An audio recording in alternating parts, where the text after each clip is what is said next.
Here's a video breakdown, along with a few tips regarding our 13-day South America cruise on Celebrity. The voyage started near Santiago, Chile, sailed south around Cape Horn, and ended up in Buenos Aires, Argentina. First, it's a long flight to the capital city of Santiago, Chile, a fascinating place which is still about 70 miles from the departure port of Valparaiso. Options to get to the port include by bus, either a transfer arranged through the cruise line or one of the convenient public long-distance bus companies. There's also the taxicab option, but we decided to go with an Uber, which was quite reasonable. Valparaiso is a city of about 300,000 people. We spent part of the day sightseeing, which included riding one of their famous funicular cable cars. We also did some shopping and enjoyed lunch at a restaurant with a spectacular view. We could see our ship, the Celebrity Eclipse, from our hotel. Note, although the vessel is right there, the cruise terminal is way over there, behind those trees. There's lots of public transportation to the cruise terminal, including buses, commuter train, and cabs. We once again took an Uber. Okay. Like many ship terminals, the bag drop-off was a little hectic, but we were soon inside, ready to check in. Despite the long line, things moved very quickly, and within 15 minutes, we were boarding the bus for the short ride to the ship. The Eclipse was docked in the middle of a very busy freight port, and despite all the activity and lots of people, the boarding process was surprisingly smooth and fast. We made our way to our cabin, our home base for the next 13 days.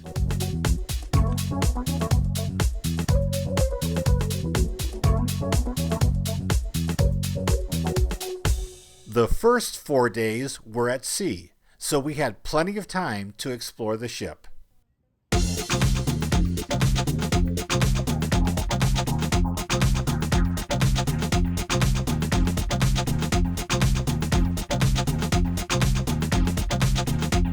There's lots of activities, like playing golf, working out in the gym, taking dance lessons, 1, 2, 3, 4. Attending informative lectures, and that's a good thing, and learning how to create your own glass sculpture. So if the whale tail is going to break off anywhere. There's no shortage of entertainment, from big productions to more intimate musical acts. We enjoyed a few cocktails, made some contributions at the casino, and of course, there was no shortage of food. Oh, that's nice. Okay. Excellent. Oh yeah. On day 3, the sightseeing was cranked up a notch as we sailed at a leisurely pace through the picturesque Chilean fjords. Day 4 proved to be even more dramatic as we journeyed through the Strait of Magellan, which provided hours of fantastic photo opportunities. Punta Arenas was our first stop. Passengers boarded tenders for the short trip to the city's port. From there, many passengers who hadn't booked tours, like us, decided to go walking on their own. We explored the town square with its statue of explorer Ferdinand Magellan. We also admired a variety of stately mansions and did some street-side shopping. There was a low-key police presence, and we felt perfectly safe the entire time. We also visited the very impressive city cemetery, which has been designated as a national monument. We wrapped up our time ashore with a stop at the informative Salesian Museum. Then it was back on the tender and back to the ship.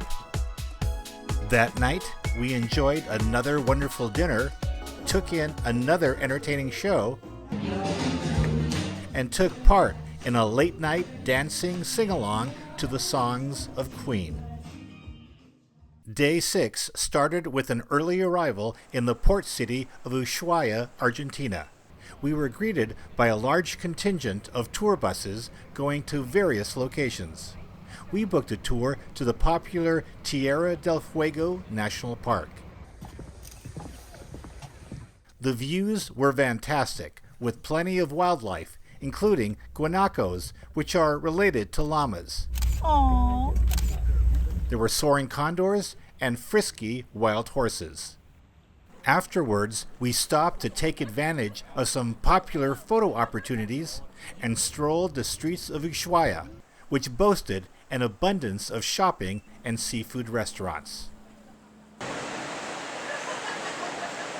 We were back at sea, cruising the Beagle Channel towards the often dangerous waters of Cape Horn. This is the southernmost part of the trip, and our fellow passengers were out in force to take in the stupendous scenery. A highlight is a shining beacon known as the Lighthouse at the End of the World. It's occupied by the lighthouse keeper, his wife, 2 kids, and their cat. They received their supplies from the Chilean Navy, which happened to be visiting this day. Day 8 was scheduled to be at sea and proved to be eventful. The Navy sent a rescue helicopter to pick up a passenger experiencing a medical emergency. The transfer was very smooth and professionally executed. After that, the sea started getting angry, with winds hitting 50 miles per hour. As a result of these rough seas, our next 2 stops were canceled. First to be scratched, Puerto Madryn, Argentina, home to a popular penguin colony. And then Punta del Este, Uruguay, with its famous beach hand sculpture and shopping district. Also, we can keep you entertained and having fun. The Celebrity crew quickly adjusted, with our Spanish and English-speaking cruise director keeping us informed. Additional entertainment shows and programs were added, with plenty of other activities to keep passengers occupied during these extra sea days. As always, there were memorable sights to see, like these leopard seals happily jumping through the water.